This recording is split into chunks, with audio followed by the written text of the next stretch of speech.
கர்த்தருடைய பரிசுத்த நாமத்துக்கு மகிமை உண்டாவதாக. 2025 வருடத்தின் கடைசி ஞாயிற்றுக்கிழமையில் உங்களுக்கு யூடியூப் வழியாக கர்த்தருடைய செய்தி கொடுப்பதற்காக நான் கர்த்தரை சோதரிக்கிறேன். இந்த வருடம் முழுவதும் உங்களுக்கு கர்த்தருடைய செய்தி கொடுக்க முடிக்கிற செய்தார்.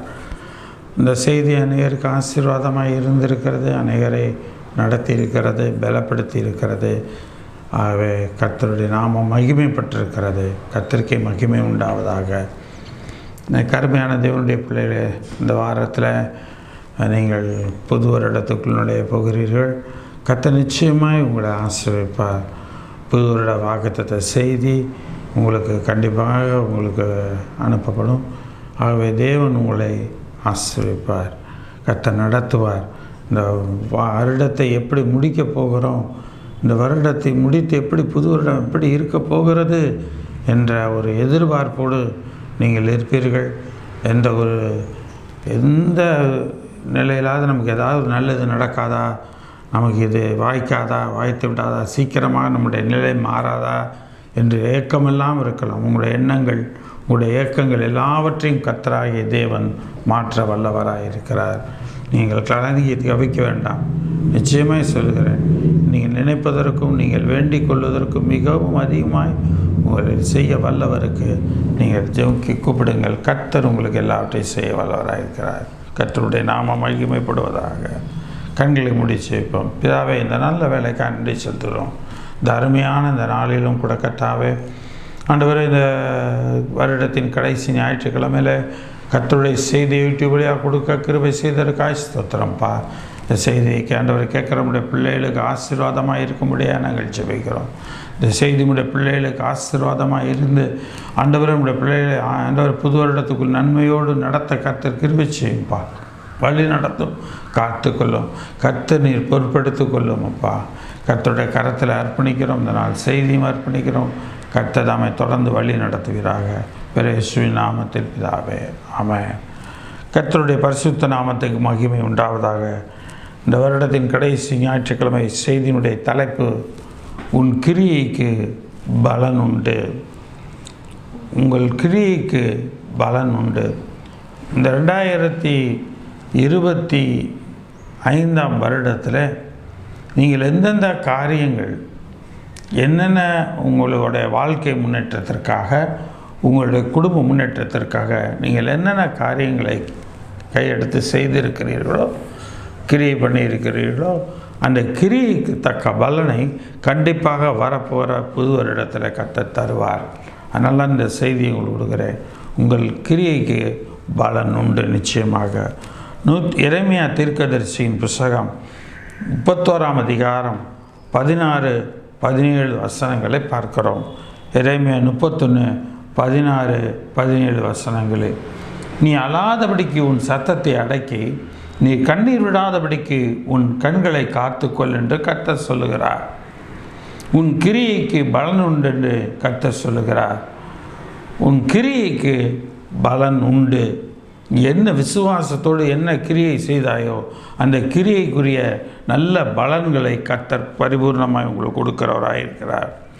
உங்களுடைய எல்லாவித எதிர்பார்ப்புகள், எல்லா விதமான ஆசீர்வாதங்கள் எல்லாவற்றையும் தேவன் உங்களுக்கு செய்ய வல்லவராக இருக்கிறார்.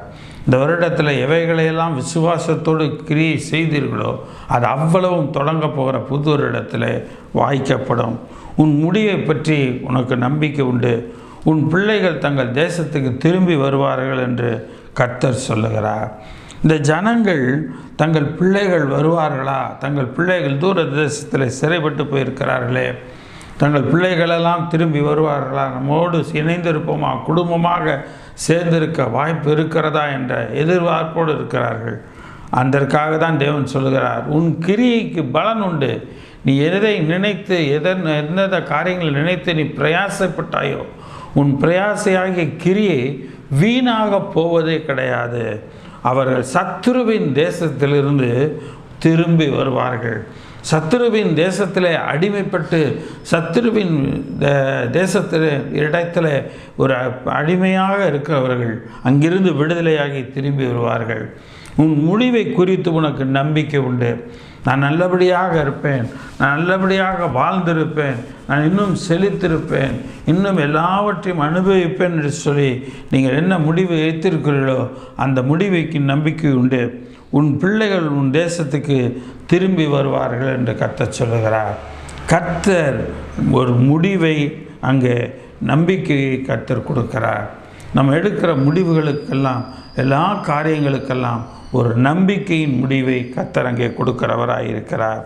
எனக்கு கருமையான தேவனுடைய பிள்ளைகளே, சங்கீதம் 90ஆம் அதிகாரம் 17ஆம் வசனம், சங்கீதம் 90:17, எங்கள் தேவனாகிய ஆண்டவரின் பிரியம் எங்கள் மேல் இருப்பதாக, எங்கள் கைகளின் கிரியை எங்களிடத்தில் உறுதிப்படுத்தும். எங்கள் தேவனாகிய ஆண்டவரின் பிரியம் எங்கள் மேல் இருப்பதாக. எங்கள் கர்த்தருடைய பிரியம் எங்கள் மேலே இருக்கணும். கர்த்தர் நம்ம மேல் பிரியமாக இருப்பாரானால் நமக்கு எல்லாமே நடக்கும், எல்லாமே வாய்க்கும்.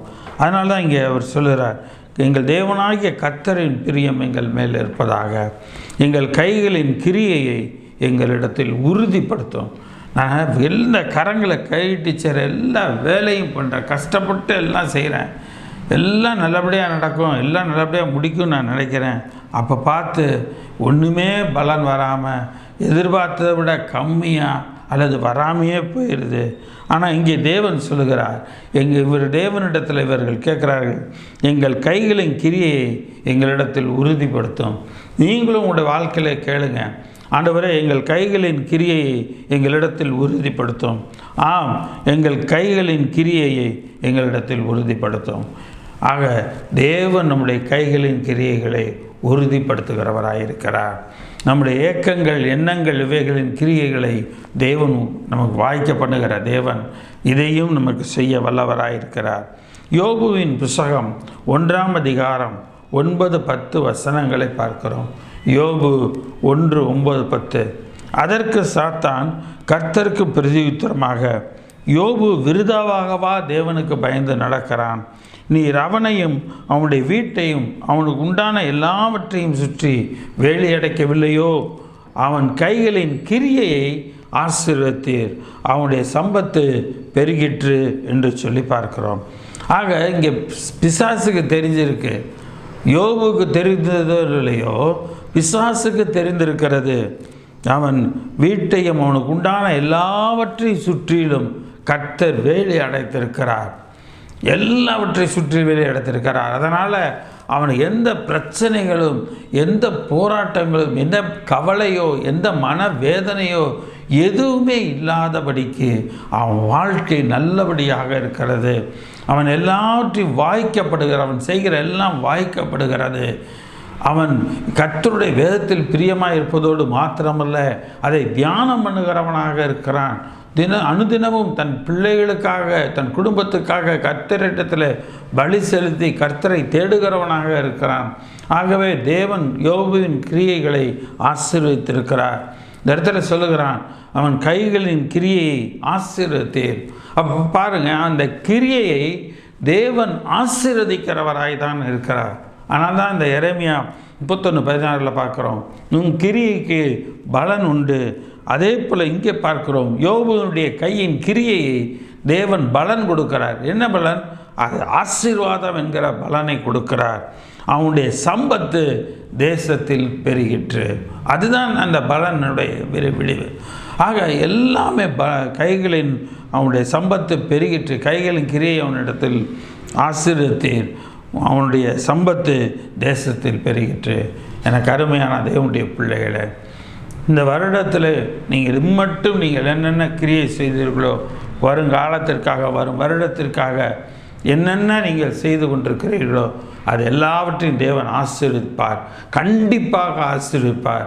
உங்கள் கிரியை ஆசீர்வதிக்கப்பட்டிருக்கும், உங்களுடைய சம்பத்து பெருகும். இப்போது இருக்கிறது போல் பண கஷ்டமோ, இப்பொழுது இருக்கிற போல தடுமாற்றங்களோ, எந்த விதமான பிரச்சனைகளோ போராட்டங்களோ எதுவும் இனிமேல் வராது. கர்த்தர் எல்லாவற்றையும் பரிபூர்ணமாக உங்களுக்கு ஆசீர்வதிக்க வல்லவராய் இருக்கிறார். கர்த்தர் நடத்துகிறவராய் இருக்கிறார். அவன் சம்பத்து தேசத்தில் பெருகிட்டு இந்த வரப்போகிற புது வருஷத்தில் உங்களுடைய சம்பத்து அதிகமாய் பெருகும், நிச்சயமாய் பெருகும். நாளுக்கு நாள் அது பெருகும், நேரத்துக்கு நேரம் அது பெருகும். கண்டிப்பாக நீ என்னென்ன காரியங்கள் முடிவெடுக்கிறீர்களோ அது எல்லாவற்றையும் கர்த்தர் வாய்க்க பண்ண வல்லவராக இருக்கிறார். நீ என்ன புது வருடத்தில் தீர்மானம் எடுத்திருக்கிறாய், நீ என்ன தீர்மானம் பண்ணியிருக்கிறாய் என்று சொல்லி ஒருவருக்கு ஒரு பேசிக்கொள்வார்கள். புது வருடத்தில் நான் இதை செய்யக்கூடாது, இதை செய்ய வேண்டும், இதை செய்ய வேண்டும், இதை செய்ய வேண்டும் என்று சொல்லி தீர்மானம் பண்ணியிருக்கிறேன். ஆக அந்த காரியங்களெல்லாம் ஒரு காரியங்கள் அல்ல, நம்முடைய கைகளின் கிரியைகளை தேவன் ஆசீர்வதிக்க வேண்டும். அதை முதலாவது கேளுங்க. ஆண்டவரே, என் கைகளின் கிரியையை ஆசீர்வதியும், என் குடும்பம் ஆசீர்வாதம் உள்ளதாக இருக்க வேண்டும். ஆண்டவரே, என் குடும்பத்தில் ஆசீர்வாதம் தங்கி இருக்க வேண்டும். கர்த்தர் நீர் அதை செய்வீராக என்று கேளுங்க. கர்த்தர் உங்களுக்கு அதை ஆசீர்வதிக்கிறவராக இருக்கிறார். தேவனால் கூடாத காரியம் ஒன்றுமே கிடையாது. தேவனால் எல்லாம் கூடும். தேவன் செய்ய முடியாது என்று சொல்லுகிற காரியங்கள் எதுவுமே கிடையாது. 128ஆம் சங்கீதத்தில் கர்த்தருக்கு பயந்து அவர் வழிகளில் நடக்கிறவன் எவனோ அவன் பாக்கியவான். கர்த்தருக்கு பயந்து அவர் வழிகளில் நடக்கிறவன் எவனோ அவன் பாக்கியவான். உன் கைகளின் பிரயாசத்தை நீ சாப்பிடுவாய். அதாவது உன் கைகளின் கிரியையை நீ சாப்பிடுவாய். உனக்கு பாக்கியமும் நன்மையும் உண்டாயிருக்கும். உனக்கு பாக்கியமும் நன்மையும் உண்டாயிருக்கும். 128ஆம் சங்கீதம் 1-2 வசனங்கள். அதை பற்றி பிடித்து அந்த வசனத்தை ஜெபித்து புது வருடத்துக்குள் நுழைந்து போங்க. அந்த வசனத்தோடு நீங்கள் புது வருடத்துக்குள் நுழைங்க. என் கைகளின் கிரியை நீர் ஆசீர்வதியும் ஆண்டவரே, எனக்கு பாக்கியமும் நன்மையும் உண்டாக வேண்டும் இந்த புது வருடத்தில். ஆகவே என் கைகளின் பிரயாசையாகிய கிரியை நீர் ஆசீர்வதிப்பீராக கேளுங்க. கர்த்தர் ஆசீர்வதிப்பார். உங்களுடைய எல்லா ஏக்கத்தையும் கர்த்தர் நிறைவேற்றுவார். புது வருடத்தில் எல்லா ஏக்கங்களும், எல்லா வேதனைகளும், எல்லா சஞ்சலங்களும் கடந்து போய் உங்களுக்கு எல்லாம் வாய்க்கப்படும்.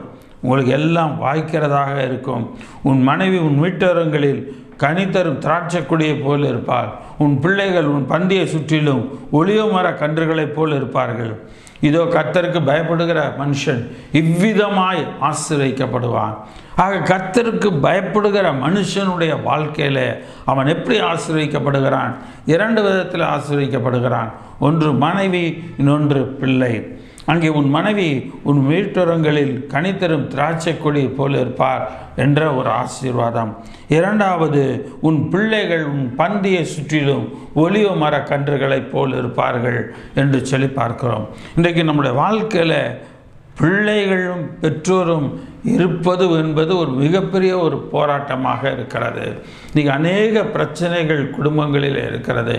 தேவன் வரப்போகிற புது வருடத்தில் அதெல்லாம் இல்லாதபடிக்கு இந்த 128ஆம் சங்கீதத்தில் உள்ளபடிக்கு தேவன் மாற்றுவாராக. தேவன் உங்களுக்கு ஆசீர்வாதத்தை கொடுப்பாராக. கர்த்தர் சீயோனிலிருந்து உன்னை ஆசீர்வதிப்பார். நீ ஜீவனுள்ள நாளெல்லாம் எருசலேமின் வாழ்வை காண்பாய். எருசலேம் என்பது தேவனுடைய சபை, தேவனுடைய வீடு. ஆக அந்த தேவனுடைய வீட்டில் நீ வாழ்ந்திருப்பதை நீ காண்பாய் என்று சொல்லி பார்க்கிறோம். நீ ஜீவனுள்ள நாளெல்லாம் கர்த்தருடைய சபைக்கு போய் கர்த்தரை துதித்து கர்த்தருடைய நாமத்தை மகிமைப்படுத்தி நீ எல்லா காரியங்களையும் நீ செய்வாய். உனக்கு ஆசீர்வாதமாக இருக்கும். கர்த்தர் சீயோனிலிருந்து, அவருடைய சபையிலிருந்து, அவருடைய ஆலயத்திலிருந்து உன்னை ஆசீர்வதிக்கிறவராய் இருக்கிறார். ஆக தேவன் எல்லாவற்றையும் காண்கிறவராயும் எல்லாவற்றையும் கேட்கிறவராயும் சீயோனிலிருந்து இருக்கிறார். ஆக உங்களுடைய வாழ்க்கை ஆசீர்வாதமாக இருக்கும். எனக்கு அருமையான தேவனுடைய பிள்ளைகளே, எரேமியா தீர்க்கதரிசியின் புஸ்தகம் 26ஆம் அதிகாரம் 12-13 வசனங்களை பார்க்கிறோம். எரேமியா 26:12-13. அப்பொழுது எரேமியா எல்லா பிரபுக்களையும் எல்லா ஜனங்களையும் நோக்கி, நீங்கள் கேட்ட எல்லா வார்த்தைகளையும் இந்த ஆலயத்துக்கும் இந்த நகரத்துக்கும் விரோதமாக தீர்க்க தரிசனம் சொல்ல கர்த்தர் என்னை அனுப்பினார். இப்பொழுதும் நீங்கள் உங்கள் வழிகளையும் உங்கள் கிரியைகளையும் சீர்படுத்தி. ஆக பார்த்தீங்களா, அந்த இடத்துல தேவன் கைகளின் கிரியைகளை ஆசீர்வதிக்கிறார். அப்போ நம்முடைய வாழ்க்கையில் நான் இவ்வளோ கஷ்டப்படுறேன், என்னால் முன்னேறவும் இல்லை, என்ன கையில் ஒரு தாசு தங்க மாட்டேங்குது, ஒன்றுமே இல்லை.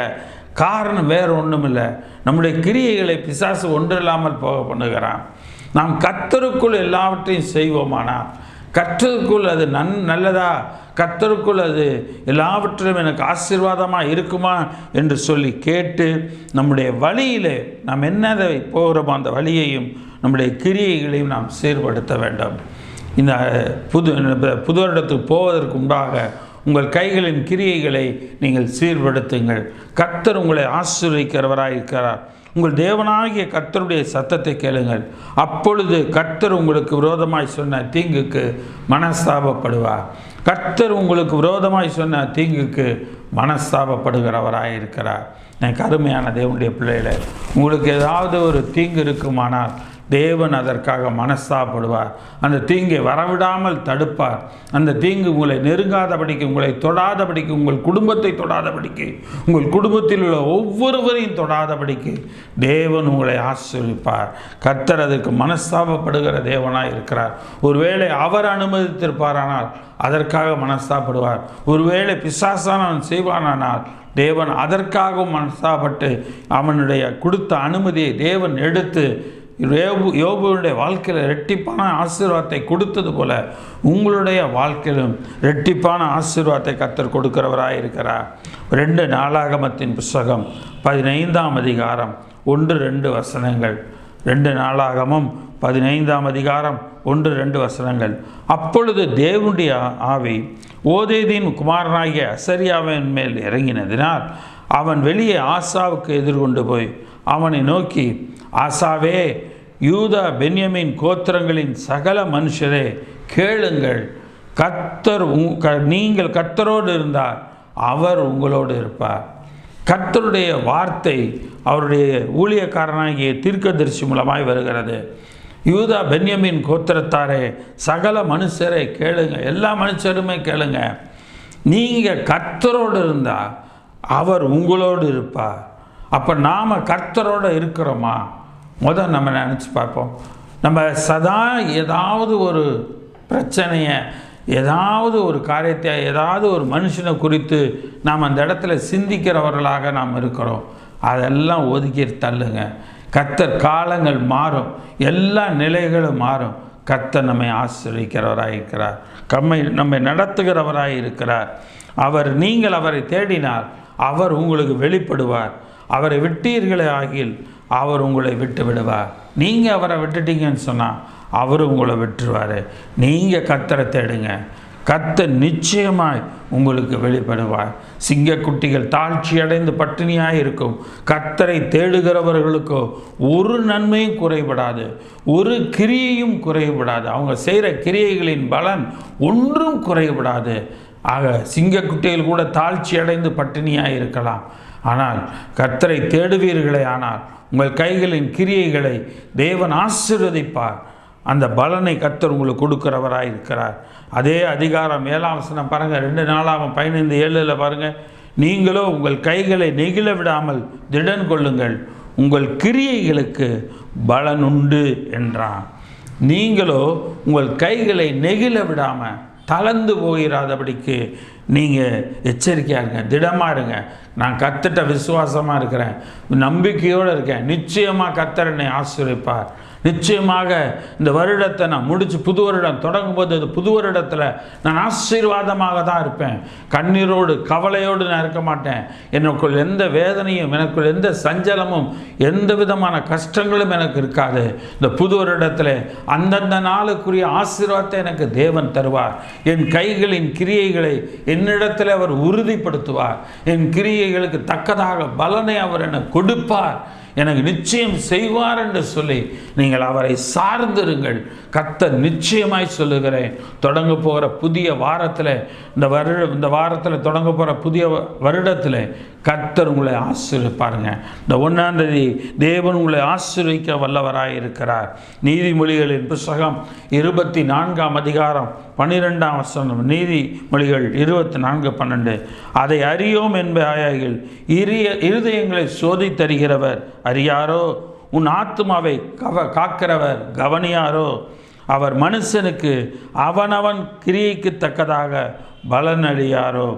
இருதயங்களை சோதிக்கிறவர் அறியாரோ? நம்ம இருதயத்தை சோதித்து பார்க்குறாரு. சில சமயம் சரி விட்டு பார்ப்போம், இவன் எப்படி இருக்கா, இவன் எப்படி இருக்கிறான், இவன் கஷ்டம்னு ஒன்று வரும்போது நம்மளை தேர்றாளா இல்லை மனுஷனை தேர்றானா, இவன் எப்படி தேர்றான், இவன் என்ன மாதிரி இருக்கிறான், இவன் உடனே எல்லா மனுஷர்களையும் தேடி போகிறானா அல்லது முதலாவது என்ன தேடுறானா?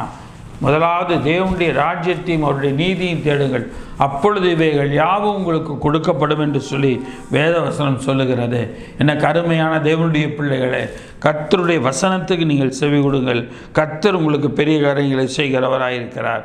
இங்கே பார்க்கிறோம் 1 தீமோத்தேயுவின் புத்தகம் 5ஆம் அதிகாரம் 18ஆம் வசனம். 1 தீமோத்தேயு 5:18.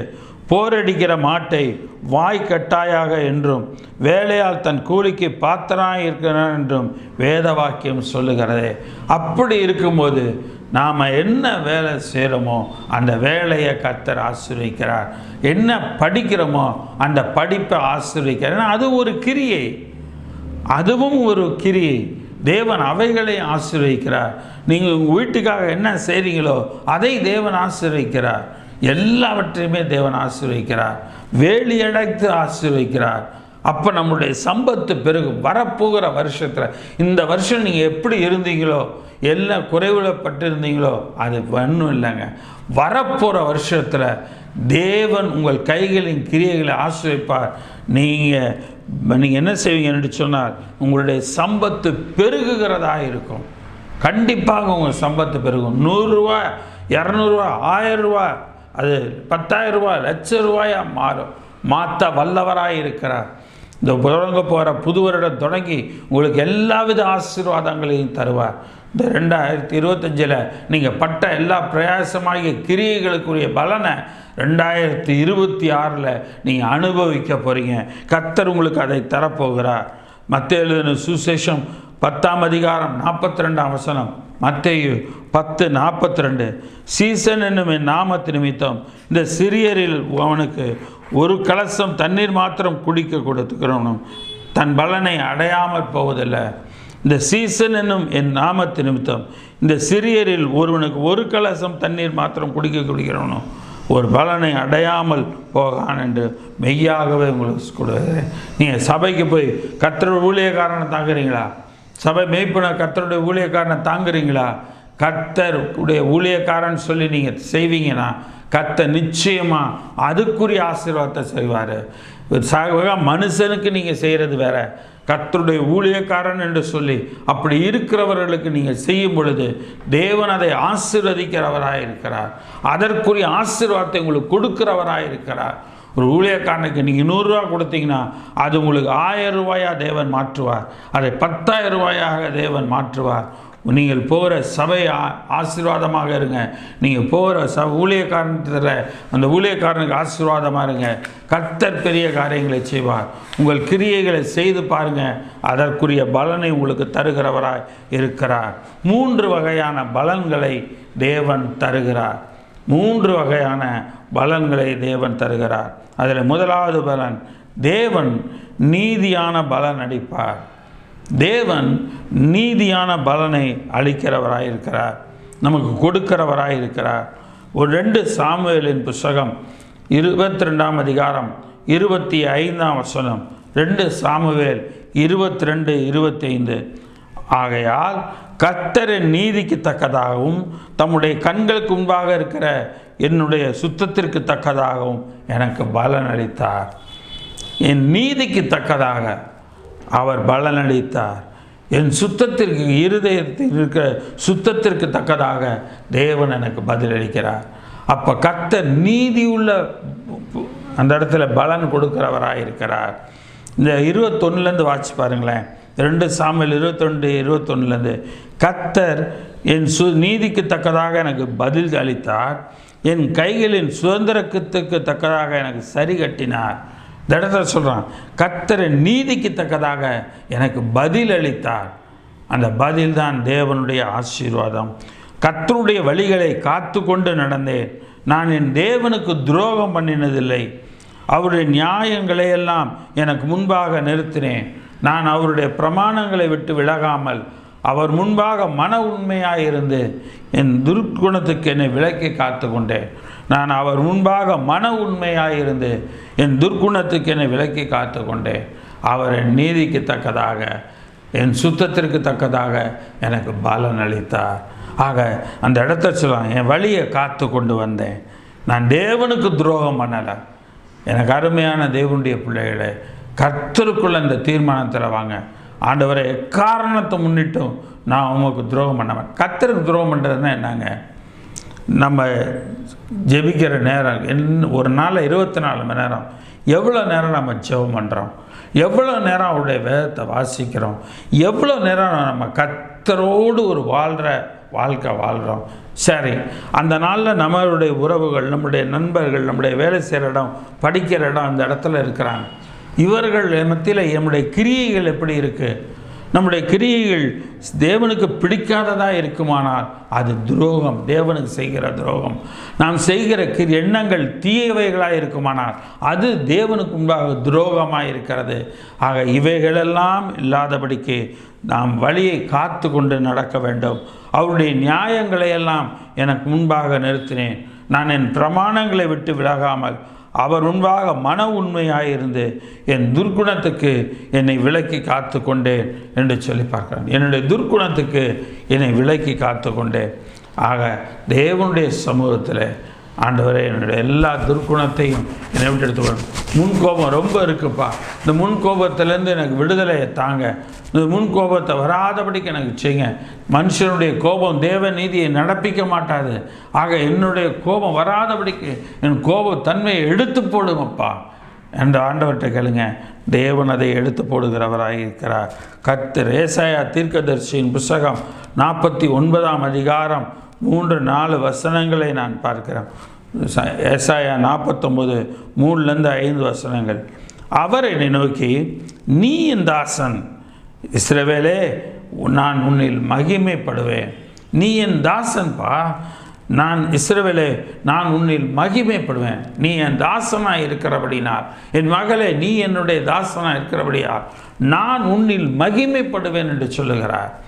தேவன் உங்களில் புது வருடத்தில் மகிமைப்பட போகிறார். உங்கள் மூலமாக அவருடைய நாமம் மகிமைப்பட போகிறது. அதற்கு நான் விருதாவாய் உலகிக்கிறேன், வீணும் வியர்த்துமாய் என் பலனை செலவழிக்கிறேன். ஆகிலும் என் நியாயம் கர்த்தரிடத்திலும் என் பலன் என் தேவனிடத்திலும் இருக்கிறது என்று சொன்னேன். இந்த இடத்துல அவன் அறிக்கையிடுறான் பாருங்க, நான் விருதாவாக உழைக்கிறேன். ஒருவேளை இந்த வருஷம் நீங்கள் உழைச்ச உழைப்புகள் சிலது விருதாவாக போயிருக்கலாம். சில வருமானங்கள், சில சம்பத்துகள் வீணும் வியர்த்தமாய் உங்களுடைய பலன் செலவழிக்கிறது போல இருக்கலாம். எடுத்த பிரயாசைகள் வாய்க்கப்படாமல் போனது போல இருக்கலாம். கவலைப்படாதீங்க. ஆகிலும் கர்த்தருடைய நியாயம் உங்களுடைய வாழ்க்கையில் நல்ல பலனை உங்களுக்கு தேவனிடத்திலிருந்து கொடுக்கும். என்னுடைய பலன் தேவனிடத்தில் இருக்கிறது என்று சொல்லுகிறான். அப்போ தேவன் நமக்கு பலன் கொடுக்கிறவராக இருக்கிறார். யாக்கோபை தம்மிடத்தில் திருப்பும்படி நான் தாயின் கர்ப்பத்தில் இருந்தது முதல் கர்த்தர் தமக்கு தாசனாக என்னை உருவாக்கினார். இஸ்ரவேலோ சேராதே போகிறது. ஆகிலும் கர்த்தருடைய பார்வையில் கனமடைவேன். என் தேவன் என பலனாக இருப்பார். ஆகிலும் கர்த்தருடைய பார்வையில் கனமடைவேன். கர்த்தருடைய பார்வையில் நான் கனமடைவேன். என் தேவன் என் பலனாக இருப்பார். என் தேவன் என்னுடைய பலனாக இருப்பார். அந்த நம்பிக்கையோடு இருங்க. என் வாழ்க்கையில் எவ்வளவோ போராட்டங்கள் 2025 சந்திக்கிறேன். நான் போகிற 2026 கர்த்தருடைய பார்வையில் நான் கனமடைவேன். 2026 நான் கர்த்தருடைய பார்வையில் கனமடைவேன். என் தேவன் பலனாக இருப்பார். இந்த வாரத்தை என்னோடு கூட அறிக்கையிடுங்க சேர்ந்து. 2026 நான் கர்த்தருடைய பார்வையில் கனமடைவேன். 2026 என் தேவன் என் பலனாயிருப்பார். ஹல்லேலூயா. இந்த கர்த்தருடைய வார்த்தையை சொல்லுங்க. தேவன் பெரிய காரியங்களை உங்களுடைய வாழ்க்கையில் செய்கிறவராயிருக்கிறார். ஏசாயா தீர்க்கதரிசியின் புஸ்தகம் 3ஆம் அதிகாரம் 10ஆம் வசனம். ஏசாயா 3:10. உங்களுக்கு நன்மை உண்டாகும் என்று நீதிமான்களுக்கு சொல்லுங்கள், அவர்கள் தங்கள் கிரியைகளின் பலனை அனுபவிப்பார்கள். எதுங்க நன்மை? கைகளின் பிரயாசைகள் கிரியைகளின் பலனை அனுபவிக்கிறது தாங்க. அனுபவிக்கிறது தான் அந்த இடத்துல நன்மை. நாம் எடுக்கிற எல்லா கிரியைகளும், நாம் செய்கிற எல்லா கிரியைகளும் பிரயாசங்களும் நமக்கு ஒரு நல்லதாக வரும். 2026 உங்கள் கைகளின் கிரியைகளை பிரயாசத்தை தேவன் நல்ல பலனாக உங்களுக்கு திரும்ப தருவார். நல்ல பலனாக உங்களுக்கு கொடுக்க செய்வார். உங்களுக்கு அதனால் நன்மை உண்டாகும். நீங்கள் நீதிமான்களாக மாத்திரம் இருங்க. நான் எப்படிங்க நீதிமானாக இருக்கிறது? கர்த்தர் உங்களை அழைத்திருக்கிறார். கர்த்தர் உங்களை தெரிந்து கொண்டிருக்கிறார். கர்த்தர் யாரை தெரிந்து கொண்டாரோ அவர்களை நீதிமான்களாக்கி இருக்கிறார். நீங்கள் கர்த்தர்கிட்ட ஜெபம் பண்ணால் போதும், அவர் உங்களை தெரிந்து கொள்ளுவார், அவர் உங்களை நீதிமானாக்குவார். ஆக தேவன்தான் நீதிமானாக்குகிறவர். ஏசாயா தீர்க்கதரிசியின் புஸ்தகம் 32ஆம் அதிகாரம் 17ஆம் வசனம். ஏசாயா 32:17. நீதியின் கிரியை சமாதானமும் நீதியின் பலன் என்றும் உள்ள அமெரிக்கையும் சுகமுமா. ஆக நீதியான பலனை தேவன் கொடுக்கிறார். அந்த நீதியின் கிரியை என்ன? சமாதானம் என்ற பலன். நீதியின் பலன் என்ன? என்றும் உள்ள அமெரிக்கையும் சுகமுமாம். 2026 உங்களுடைய கிரியை, நீதியின் கிரியை எப்படி இருக்குமா? சமாதானத்தோடு இருக்கும். உங்களுடைய நீதியின் பலன் எப்படி இருக்கும் தெரியுமா? ஒரு அமைதியாக, பீஸ்ஃபுல்லாக சொல்லுவாங்களே, ஒரு பீஸ்ஃபுல்லாக என்னால் இருக்க முடியலன்னுவாங்க. இந்த 2026 பீஸ்ஃபுல்லாக நீங்கள் இருப்பீங்க. அமைதியாக சுகத்தோட 2026 ஒரு பலவீனமும் வராமல், ஒரு சுகவீனமும் வராமல், நீங்கள் எல்லா சுகத்தோடும் பலத்தோடும் அந்த இடத்துல அமெரிக்கையாக நீங்கள் அமைதியான ஒரு வாழ்க்கை 2026 நீங்கள் வாழ போகிறீங்க. தேவன் நீதியான பலனை உங்களுக்கு கொடுக்க போகிறார். கர்த்தர் அதை கொடுப்பார். நீதியின் பலன் சமாதானம். ஆகவே அந்த சமாதானத்தை தேவன் உங்களுக்கு கொடுக்க வல்லவராயிருக்கிறார். நிச்சயமாக 2026 நான் விசுவாசிக்கிறேன். இந்த செய்தி கேட்குற நீங்கள் நிச்சயமாய் சமாதானத்தை சுதந்திரிப்பீர்கள். இந்த நீதியின் பலன் என்றுமுள்ள அமெரிக்கையும் சுகமுமாயிருக்கும். என்றுமுள்ள சமாதானமும் அமைதியும் சுகமும் உள்ள ஒரு வாழ்க்கை 2026 நீங்கள் வாழுவீங்க நான் விசுவாசிக்கிறேன். இந்த செய்தி கேட்குற தேவனுடைய பிள்ளைகளே, கர்த்தரிடத்தில் விசுவாசியுங்கள். 1 கொரிந்தியரின் புஸ்தகம் 3ஆம் அதிகாரம் 6 முதல் 8 வசனங்கள். 1 கொரிந்தியர் 3 6 முதல் 8 வசனங்கள். நான் நட்டேன், அப்போலோ நீர் பாய்ச்சினான், தேவனே விளையச் செய்தார். அப்படி இருக்க நடுகிறவனால் ஒன்றுமில்லை, நீர் பாய்ச்சுகிறவனால ஒன்றுமில்லை, விளையச் செய்கிற தேவனாலே எல்லாம் ஆகும். மேலும் நடுகிறவனும் நீர் பாய்ச்சுகிறவனும் ஒன்றாயிருக்கிறார்கள். அவனவன் தன் வேலைக்கு தக்கதாக கூலியை பெறுவான். நடுகிறவனும் நீர் பாய்ச்சுகிறவனும் ஒன்றாக இருக்கிறான். அவன் வேலையை செய்கிறான், அவ்வளோதான். ஆனால் அவனவன் கிரியைக்கு வேலைக்கு தக்கதாக, அவனவன் கிரியைக்கு தக்கதாக தேவன் கூலியை உங்களுக்கு கொடுப்பார். 2026 நீங்கள் இப்போ உள்ள வேலையை அதே போல் ரெட்டிப்பாக செஞ்சாலும் சரி, இல்லை இப்போ இருக்கிறது போல் நீங்கள் வேலை செஞ்சாலும் சரி, அதற்குரிய பலனை தேவன் உங்களுக்கு, கூலியை கர்த்தர் உங்களுக்கு கொடுப்பார். பலனாக தேவன் கொடுப்பார்.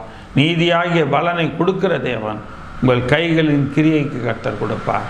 கர்த்தர் செய்கிறவராக இருக்கிறார். யாத்ராகமத்தின் புஸ்தகம் 2ஆம் அதிகாரம் 23ஆம் வசனம். யாத்ராகமம் 2:23. சில காலம் சென்ற பின் எகிப்தின் ராஜா மரித்தான். இஸ்ரவேல், அந்த இடத்துல பார்க்கிறோம்,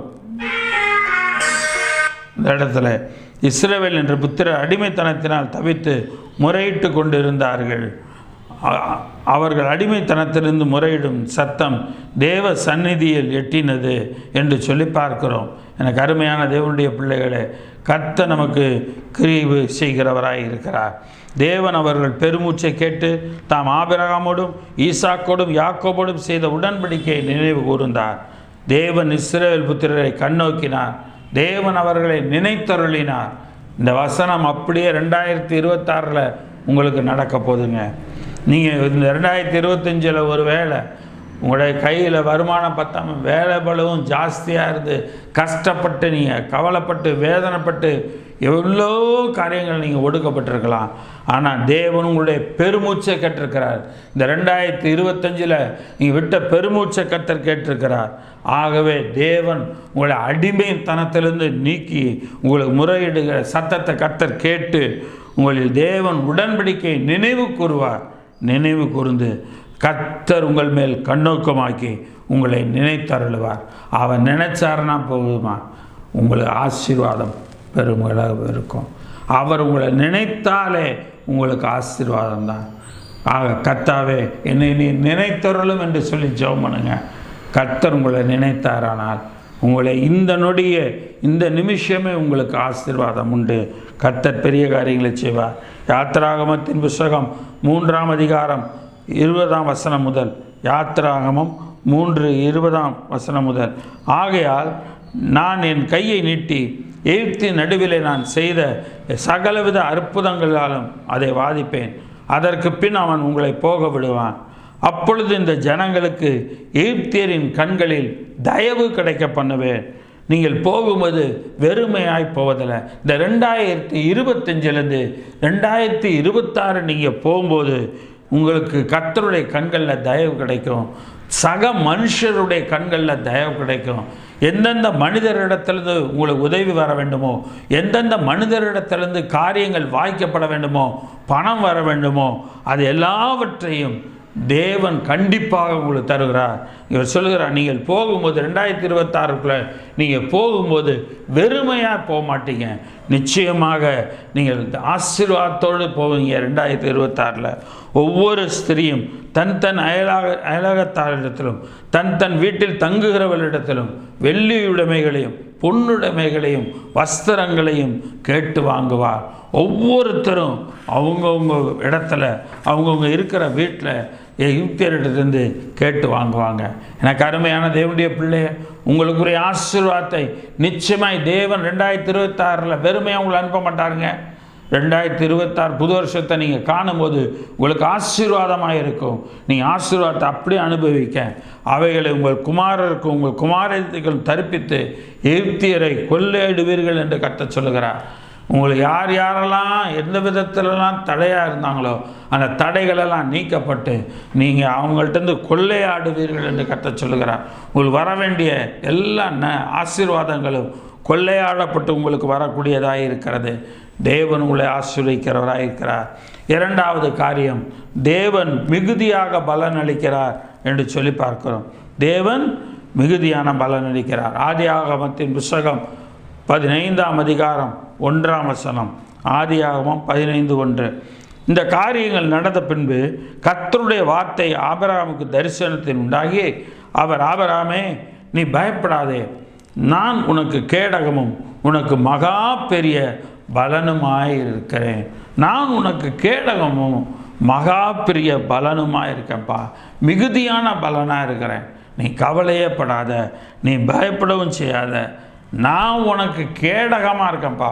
உன்னை எந்த விதமான காற்றையும் பிரச்சனைகளும் போராட்டமும் உன்னை தொட போகிறது கிடையாது. நான் உன்னை ஆசீர்வதிப்பேன் என்று கர்த்தர் சொல்கிறார். லூக்கா எழுதின சுவிசேஷம் 6ஆம் அதிகாரத்தில் 32 பாருங்கள். லூக்கா 6:32 பாருங்களேன். உங்களை சிநேகிக்கிறவர்களே நீங்கள் சிநேகித்தால் உங்களுக்கு பலன் என்ன? பாவிகளும் தங்களை சிநேகிக்கிறவர்களை சிநேகிக்கிறார்களே. உங்களுக்கு நன்மை செய்கிறவர்களுக்கே நீங்கள் நன்மை செய்தால் உங்களுக்கு பலன் என்ன? பாவிகளும் அப்படி செய்கிறார்களே.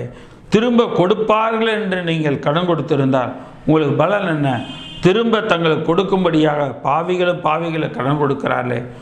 உங்கள் சத்துருக்களை சிநேகியுங்கள், உங்கள் நன்மை செய்யுங்கள், கைமாறு கருதாமல் கடன் கொடுங்கள், அப்பொழுது உங்கள் பலன் மிகுதியாக இருக்கும். தேவனுடைய நாமத்தை நம்பி நாம் செய்கிற காரியங்கள் எல்லாவற்றிலும் அங்கே பலன் நமக்கு மிகுதியாக இருக்கும். கர்த்தரை மாத்திரம் பற்றி பிடித்து கொண்டு கர்த்தரை நம்பி நாம் செய்கிற ஒவ்வொரு கிரியைக்கும் பலன் உண்டாயிருக்கும். உன்னதமானவருக்கும் நீங்கள் பிள்ளைகளாயிருப்பீர்கள். அவர் நன்றி அறியாதவர்களுக்கும் துரோகிகளுக்கும் நன்மை செய்கிறாரு.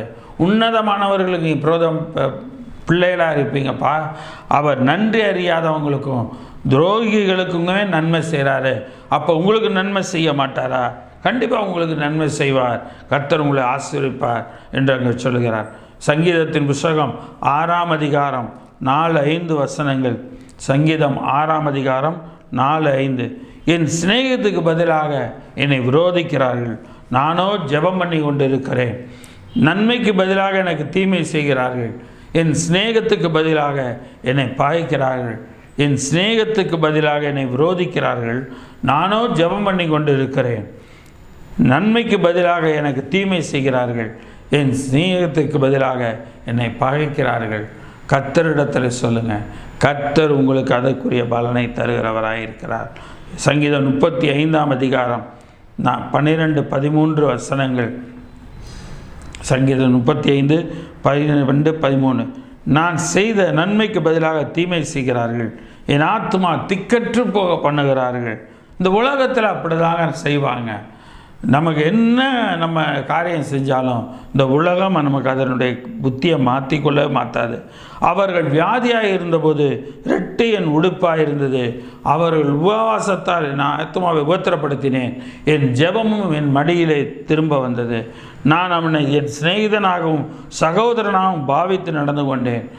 தாய்க்காக துக்கிக்கிறவனைப் போல துக்க வஸ்திரம் தரித்து தலை கவிழ்ந்து நடந்தேன். ஆனாலும் எனக்கு ஆபத்து உண்டான போது அவர்கள் சந்தோஷப்பட்டு களி கூர்ந்தாங்க. எனக்கு வாழ்க்கையில் கஷ்டம்னு ஒன்று வந்தப்போ அவங்க எல்லாரும் சந்தோஷப்பட்டு களி கூர்றாங்க. நீசரும் நான் அறியாதவர்கள் எனக்கு விரோதமாக கூட்டம் கூடி ஓயாமல் என்னை நிந்திக்கிறாங்க. இதுதான் இந்த உலகம். ஆனால் இந்த உலகத்தில் நாம் கர்த்தரை சார்ந்திருந்தோம்னா கர்த்தர் நமக்கு பலன் தருவார். இவங்க எப்படியோ என்ன வேணால் பட்டு போட்டோம், ஆனால் கர்த்தர் நமக்கு நல்ல பலனை கொடுப்பார். கர்த்தர் அதை பார்த்துக்குவார். கர்த்தர் அதற்குரிய பலனை தருவார். 2 நாளாகமத்தின் புஸ்தகம் 17ஆம் அதிகாரம் 3-5 வசனங்கள். 2 நாளாகமம் 17:3-5. கர்த்தர் யோசபாத் இருந்தார். அவன் பாகால்களை தேடாமல் தன் தகப்பனாகிய தாவீது முன் நாட்களில் நடந்த வழிகளில் நடந்து தன் தகப்பனுடைய தேவனை தேடி இஸ்ரவேலுடைய செய்கைகளின்படி நடவாமல் அவருடைய கற்பனைகளின்படி நடந்து கொண்டான். ஆகையால் கர்த்தர் அவன் கையில் ராஜ்யபாரத்தை திடப்படுத்தினார். யூத கோத்திரத்தார் எல்லாரும் யோசபாத்துக்கு காணிக்கைகளை கொண்டு வந்தார்கள். அவனுக்கு ஐஸ்வர்யமும் கனமும் மிகுதியாய் இருந்தது. தேவன் மிகுதியாய் பலன் அளிக்கிறார். எப்படி பாருங்க, கர்த்தர் யோசபாத்தோடு இருந்தாரா? அவன் மற்ற வேற எந்த தெய்வத்தையும் தேடாமல் வேற எந்த மனுஷனையும் தேடாமல் அவன் தகப்பனாகிய தாவீது நடந்த வழியிலெல்லாம் நடந்தான். கர்த்தரை தேடினா, கர்த்தருடைய கற்பனைகளின்படி நடந்தான். அவன் எல்லாவற்றிலும் கர்த்தரை சார்ந்திருந்தான். அதனால் கர்த்தர் அவனுடைய அவன் வாழ்க்கையை நிலைத்திருக்க பண்ணுகிறார். அந்த யோசபாத்துக்கு எல்லாரும் காணிக்க கொண்டு வராங்க. அவன் ஐஸ்வர்யமும் கனமும் மிகுதியாக இருந்தது. 2026 உங்களுடைய ஐஸ்வர்யமும் உங்களுடைய கனமும் மிகுதியாக இருக்கும். இந்த 2026 அப்படிப்பட்ட ஆசீர்வாதத்தை தேவன் உங்களுக்கு தரப்போகிறார். இந்த 2025 இத்தனை வாரங்களாக நீங்கள் கஷ்டப்பட்டிருக்கலாம். இன்னும் ஒரு 2-3 தினங்களில் புது வருடத்துக்கு நுழைய போகிறீங்க. இந்த 2026ஆம் வருடம் உங்களுக்கு ஐஸ்வர்யம் கனமும் மிகுதியாக இருக்கக்கூடிய வருடமாக இருக்கும். கர்த்தர் அப்படிப்பட்ட நாட்களை உங்களுக்கு தரப்போகிறார். சங்கீதத்தின் புஸ்தகம் 90ஆம் அதிகாரம் 10ஆம் வசனம். சங்கீதம் 90:10. எங்கள் ஆயுசு நாட்கள் 70 வருஷம், பலத்தின் மிகுதியால் 80 வருஷமாயிருந்தாலும் அதன் மேன்மையானது வருத்தமும் சஞ்சலமுமே. அது சீக்கிரமாய் கடந்து போகிறது, நாங்களும் பறந்து போகிறோம்.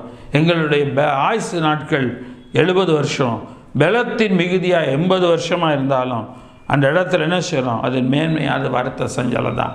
ஆனால் தேவனுடைய சமூகத்தில் இருப்போமானா எந்த வயது வரைக்கும் நம்ம வாழ்ந்தாலும் சரி, வாழ்கிற நாள் வரைக்கும் கர்த்தர் நமக்கு நல்ல பலனை கொடுக்கிறவராக இருக்கிறார். நம்மை சுற்றிலும் வேலி அடைத்து நமக்கு மிகுதியான பலனை கர்த்தர் கொடுக்கிறவராக இருக்கிறார். கர்த்தர் ஆசீர்வதிப்பாருங்க. கர்த்தர் பெரிய காரியங்களை செய்வார். பாருங்கள் 119 சங்கீதம் 156 பாருங்கள், 119 156 கர்த்தாவே உம்முடைய இரக்கங்கள் மிகுதியாக இருக்கிறது, உமது நியாயங்களின்படி என்னை உயிர்ப்பியும். உம்முடைய இரக்கங்கள் மிகுதியாக இருக்கு. கர்த்தர் நம்மக்கிட்ட காட்டுற எல்லாமே மிகுதியானதாக இருக்கிறார். ஆனால் தான் கர்த்தர் மிகுதியான பலன் அளிப்பார். அவர் மிகுதியாக பலன் கொடுக்கிறவராக இருக்கிறார். உமது நியாயத்தின்படி என்னை உயிர்ப்பியும் என்று சொல்லுகிறார்.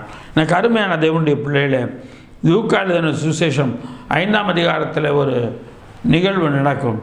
ஆண்டவர் அந்த படகை கரையில் ஒதுக்கி வைத்து வலையை கழுவி கொண்டிருப்பார்கள். அந்த படகில் உட்கார்ந்து அவர் ஜனங்களுக்கு போதகம் பண்ணுவார். அவர் பண்ணி முடித்த பிற்பாடு அவர் அந்த படகு சீமோனுடைய படகாக இருக்கும். அந்த படகை பற்றி சொல்கிறார், கொஞ்சம் ஆழத்தில் தள்ளி போய் வலையை போடுங்கப்பான்னு. ஏன்னா அவங்க ராத்திரி முழுக்க போய் கடலில் இருந்துட்டு காலைல வராங்க பெருசாக. ஆண்டவர் சொல்கிறாரு, கொஞ்சம் தள்ளி போய் கொஞ்சம் ஆழத்தில் போடுங்கப்பான்றார். இவங்க சொல்கிறாங்க, ஐயரே முழுவதும் நாங்கள் பிரயாசப்பட்டோம், ஒன்றும் அகப்படவில்லை, ஆகிலும் உடைய வார்த்தையின்படியே வலையை போடுகிறேன் என்றான். அப்படியே அவர்கள் செய்து அந்த வலை கிழிந்து போகத்தக்க மிகுதியான மீன்களை பிடித்தார்கள். எப்படிங்க? தங்கள் வலை கிழிந்து போகத்தக்கதாக மிகுதியான மீன்களை பிடித்தார்கள். அப்பொழுது மற்ற படவில் இருந்த கூட்டாளிகள் வந்து தங்களுக்கு உதவி செய்யும்படிக்கு செய்கை காட்டினார்கள். அவர்கள் வந்து 2 படவுகளும் அமிழத்தக்கதாக நிரம்பினார்கள். எனக்கு அருமையான தேவனுடைய பிள்ளைகளை, உங்களுடைய வாழ்க்கையில் நீங்கள் எவ்வளவோ 2025 பிரயாசப்பட்டிருப்பீங்க, ரொம்ப பிரயாசப்பட்டிருப்பீங்க. நற்சீர் உண்டாகும்னு வாக்குத்தத்தம் வந்துச்சு, எனக்கு செழிப்பு உண்டாகும்னு வாக்குத்தத்தம் வந்துச்சு.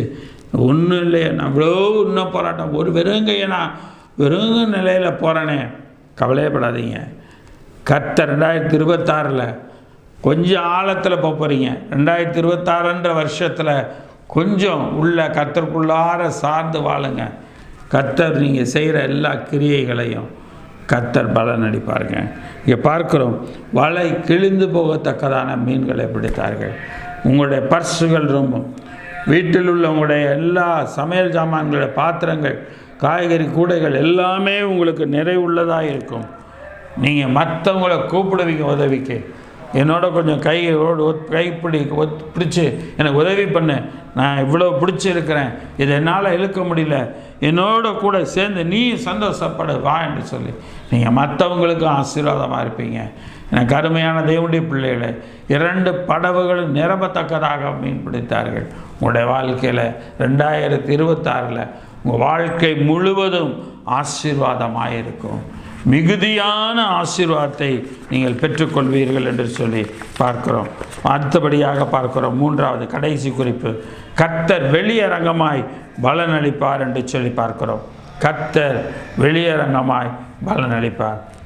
மத்தேயு எழுதின சுவிசேஷம் 6ஆம் அதிகாரம் 1ஆம் வசனம் முதல் பார்க்கிறோம். மனுஷர் காண வேண்டும் என்று அவர்களுக்கு முன்பாக உங்கள் தர்மத்தை செய்யாதபடிக்கு எச்சரிக்கையாயிருங்கள். அப்படி செய்தால் பரலோகத்தில் இருக்கிற உங்கள் பிதாவிடத்தில் உங்களுக்கு பலன் இல்லை. ஆகையால் நீ தர்மம் செய்யும்போது மனுஷரால் புகழப்படுவதற்கு மாயக்காரர் ஆலயங்களிலும் வீதிகளிலும் செய்வது போல உனக்கு முன்பாக தாரை ஊதுவியாதே.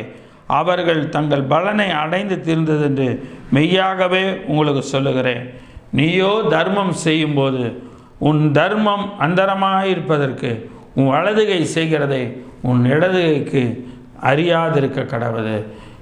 நீ தர்மம் செய்யும்போது உன் வலதுகை செய்கிறது உன் இடதுகைக்கே தெரியாது, அந்த கையில் வச்சு கொடுக்கணும். நான் லெஸ்லி என்னன்னு சொல்லி அவரோட ரொம்ப பழகுவேன். நான் உங்கள் வீட்டில் இருந்து நாங்கள் ஊழியத்துக்கெல்லாம் போயிட்டு வந்துட்டு நாங்கள் ஊருக்கு சென்னையிலேருந்து கிளம்பும் போது அவர் என்ன தெரியுமா செய்வார், கையில் எதாவது எடுத்துகிட்டு வருவார். எடுத்துகிட்டு கையில் பணத்தை பணத்தை எடுத்துகிட்டு வந்துட்டு கிளம்பும்போது ஒரு ஜபத்தை பண்ணிவிட்டு என்ன பண்ணுவார், டப்புன்னு அப்படின்ட்டு பாட்டு பாக்கெட்டில் வைப்பார். பாக்கெட்டுக்குள்ளார திணிச்சு வைப்பார்.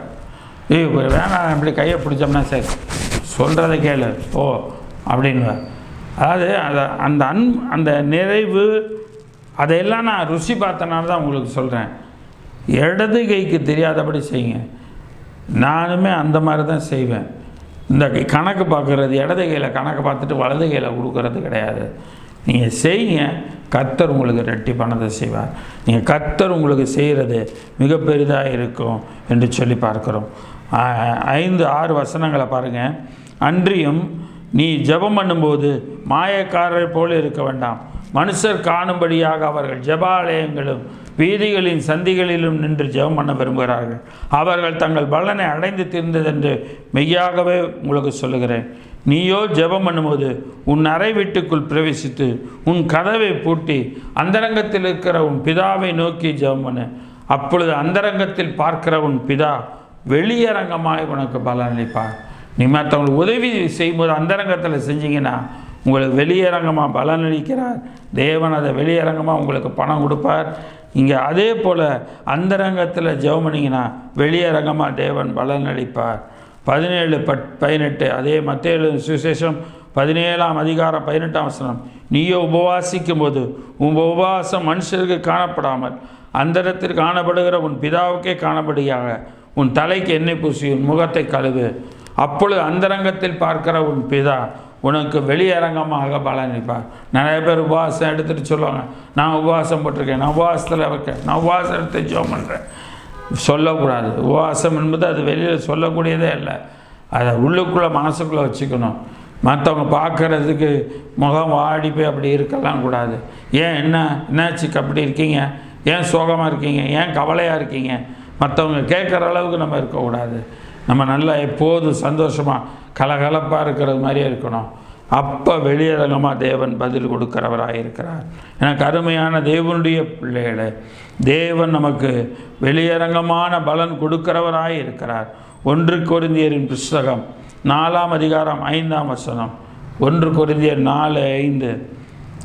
கர்த்தர் வருமளவும் நீங்கள் காலத்துக்கு முன்னே யாதொன்றையும் குறித்து தீர்ப்பு செய்யாதிருங்கள். இருளில் மறைந்திருக்கிறவர்களை அவர் வெளியரங்கமாக்கி இருதயங்களின் யோசனைகளையும் வெளிப்படுத்துவார். அப்பொழுது அவனவனுக்குரிய புகழ்ச்சி தேவனால் உண்டாயிருக்கும். நீங்கள் என்ன செய்யணுமா? இருளில் மறைந்திருக்கிறவர்களை அவர் வெளியரங்கமாக்கி இருதயங்களின் யோசனைகளை வெளிப்படுத்துவார். அப்பொழுது அவனவனுக்குரிய புகழ்ச்சி தேவனால் உண்டாகும். உங்களை 2000 வருடத்தில் 26ஆம் வருடத்தில் வரப்போகிற புகழ்ச்சி அது கர்த்தருடையதாக இருக்கும். 3 விதமான பலன்களை கர்த்தர் அளிக்கிறவராக இருக்கிறார். 3 விதமான பலன்களை. முதலாவது காரியம் நீதியான பலன் அளிக்கிறார். 2வது காரியம் தேவன் மிகுதியாக பலன் அளிக்கிறார். 3வது காரியம் கர்த்தர் வெளியரங்கமாய் பலன் அளிக்கிறார். இந்த 3 பலன்களையும் கொடுக்கிற தேவன் உன் கிரியைக்கு பலன் உண்டு என்று சொல்லுகிறார். உங்கள் கிரியைக்கு பலனை 2026ஆம் வருஷத்தில் தேவன் உங்களுக்கு நீதியான பலனை கொடுப்பார். உங்களுக்கு மிகுதியான பலனை கொடுப்பார். உங்களுக்கு என்ன செய்யலாம்? 3வது காரியம் வெளியரங்கமாக பலன் கொடுப்பார். இந்த 3 காரியங்களையும் கர்த்தர் செய்வார். ஜெபம் பண்ணுவோம். பிதாவை இந்த நல்ல வேலைக்காக நன்றி செலுத்துகிறோம். இந்த வருடத்தில் இம்மட்டும் எங்களை நடத்தி கொண்டு வந்ததற்காய் ஸ்தோத்திரம்ப்பா. இந்த 2025ஆம் வருடத்தில் இம்மட்டும் எங்களை நடத்தி வந்தீரே உமக்கு ஸ்தோத்திரம். இந்த 2025ஆம் வருடம் ஆண்டவரே இனி வரப்போகிற நாளிலும் நல்லபடியாக ஆண்டவரே நாங்கள் இருந்து இந்த 2026ஆம் வருஷம் உள்ளே நுழையும் போது ஆசீர்வாதத்தோடு நுழைய கிருபை செய்யும்பா. ஆண்டவரே இந்த நேரத்தில் ஜெபிக்கிற நம்முடைய பிள்ளைகள் ஒவ்வொருடைய ஜெபத்தையும் கர்த்தர் கேட்டு இவர் 2025ஆம் வருடத்தை நல்லபடியாக முடித்து 2026ஆம் வருடத்தை நல்லபடியாக தொடங்க கிருபை செய்யும். உம்முடைய வசனத்தோடு தொடங்க கிருபை செய்யும். உம்முடைய பிரசன்னத்தோடு தொடங்க கிருபை செய்யும். உம்முடைய கிருபையினால் தொடங்க கிருபை செய்யும். நீ வழி நடத்தும்பா. உம்முடைய பிள்ளைகளுக்கு ஒரு நன்மை குறைபடாதபடிக்கு நீ 2026 அவர்களை பாதுகாப்பீராக. 2026ஆம் வருடம் ஒரு மிகப்பெரிய ஆசீர்வாதத்தின் வருடமாய் இருப்பதாக உம்முடைய பிள்ளைகள் நினைப்பதற்கும் எண்ணிக்கொள்வதற்கு மிகவும் அதிகமாய் நீர் உம்முடைய பிள்ளைகளுக்கு தருவீராக. ஆண்டவரே சுகத்திலே குறைவுள்ளவராக இருப்பாரானா சுகத்தை நீர் தருவீராக. ஆண்டவரே அல்லது வேறு எந்தவித காரியத்திலே குறைவுள்ளவராக இருப்பாரா அந்த குறைவுகளெல்லாம் நிறைவாய் நீர் மாற்றுவீராக. நிறைவாய் நீர் மாற்றுவீராக. கர்த்தர் பெரிய காரியங்களை செய்யும். ஆண்டவரே அவருடைய வருமானங்கள் பண தேவைகளையெல்லாம் சந்தியும்.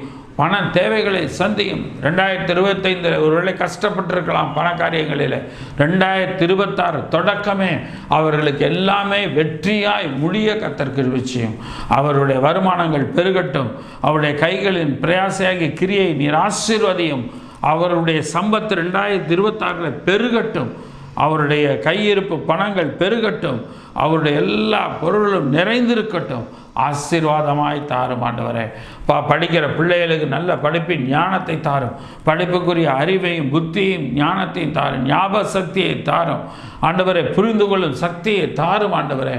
ஏனோதானவென்று பிள்ளைகள் படிக்காதபடிக்கு ஒழுங்கும் கிரமமாக அன்றண்டைய பாடத்தை அன்றண்டைக்கே படிக்கத்தக்கதாக தேவன் அவர்களுக்கு ஞானத்தை கொடுப்பீராக. கர்த்தர் அவர்களுக்கு ஞானத்தை கொடுப்பீராக. அவர்களை ஆசீர்வதியும் ஆண்டவரே. அதோடு மாத்திரமல்லப்பா ஆண்டவரே, ஸ்தோத்திரப்பா, முதியவர்களாக இருக்கிறவர்களுக்கு தேவரில் அவர்கள் கனி தந்து ஆண்டவர் புஷ்டியாக இருக்கத்தக்கதாக சரீர பலத்தை தாரும். எலும்புகளிலே பலத்தை தாரும். அவருடைய நரம்புகளிலே பலத்தை தாரும். தசைகளிலே பலத்தை தாரும் ஆண்டவரே. அவர்கள் முழுவதும் பலமுள்ளவர்களாக இருக்க கிருபை செய்யும்பா. இந்த கிளைமேட் சேஞ்சினால் ஆண்டவரே ஸ்தோத்திரப்பா, மாறுபடுகிற எல்லா காரியங்களும் எந்த வியாதியும் உடைய பிள்ளைகளை நெருங்காதபடி காத்துக்கொள்ளும். உடைய பிள்ளைகளுக்கு இந்த கிளைமேட் சேஞ்சினால் வருகிற வியாதி எதுவும் வராதபடிக்கு நீர் காத்துக்கொள்வீராக ஆண்டவர். 2026 உடைய பிள்ளைகள் நுழையும் போது, இன்னும் 3 தினத்தில் நுழையும் பொழுது ஆசீர்வாதத்தோடு நுழைய நீர் கிருபை செய்வீராக. ஆசீர்வாதத்தோடு அவர்கள் புது வருஷத்தில் கிருபை செய்கிறார். எந்தெந்த சபைக்கு போய் தொடங்குகிறார்களோ ஆண்டவரே, அந்தந்த சபையிலிருந்து வருகிற வாக்குத்தத்த வசனம் அப்படியே ஆமென்றும் ஆமேன் என்றும் நம்முடைய பிள்ளைகள் இருப்பதாக. கர்த்தர் நீர் அவர்களை ஆசீர்வதியும் வழி நடத்தும் காத்துக்கொள்ளும். துதிகன மகிமையெல்லாம் உமக்கே எடுக்கிறோம். கர்த்தரும் இரட்சகரும் மீட்பரும் இயேசுவின் நாமத்தில் ஆண்டவரே நான் இவர்களை ஆசீர்வதித்து ஜெபிக்கிறேன். 2026 வருடம் இவர்களுக்கு மிகுதியான பலன் கிடைப்பதாக ஆசீர்வதிக்கிறேன். 2026 வருடம் கர்த்தர் இவர்களுக்கு நீதியான பலன் கொடுப்பீராக. கர்த்தர் இவர்களுக்கு ஆண்டவரே ஸ்தோத்திரப்பா வெளியரங்கமாய் பலன் கொடுப்பீராக. கர்த்தர் பெரிய காரியங்களை செய்யும். கர்த்தர் வழி நடத்தும்பா. வருமானங்களை எல்லாம் ஆசீர்வதியும், வழி நடத்தும். கர்த்தர் நடத்துவீராக. துதிகனமையும் எல்லாமே இருக்கிறோம். இயேசு நாமத்தில் ஜெபிக்கிறோம் ஜீவனுள்ள பிதாவே, ஆமென். என் ஆத்மாவே கர்த்தரை ஸ்தோத்திரி. என் முழுவதுமே அவருடைய பரிசுத்த நாமத்தை ஸ்தோத்திரி. என் ஆத்மாவே கர்த்தரை ஸ்தோத்திரி. கர்த்தர் செய்த சகல உபகாரங்களையும் மறவாதே, ஆமென். இந்த கர்த்தராகிய இயேசு கிறிஸ்துவனுடைய கிருபையும் பிதாவாகிய தேவனுடைய அன்பும் பரிசுத்தாவினுடைய வழி நடத்துகிற ஐக்கியமும் பாதுகாப்பும் 2025 முடிந்து 2026 தொடங்கும் உங்களோடு கூட வருவதாக. கர்த்தருடைய சமூகம் உங்களுக்கு முன்பாக செல்லும். கர்த்தருடைய நன்மையும் கிருபையும் உங்களை பின்தொடரும். கர்த்தர் உங்களோடு கூட இருப்பார்.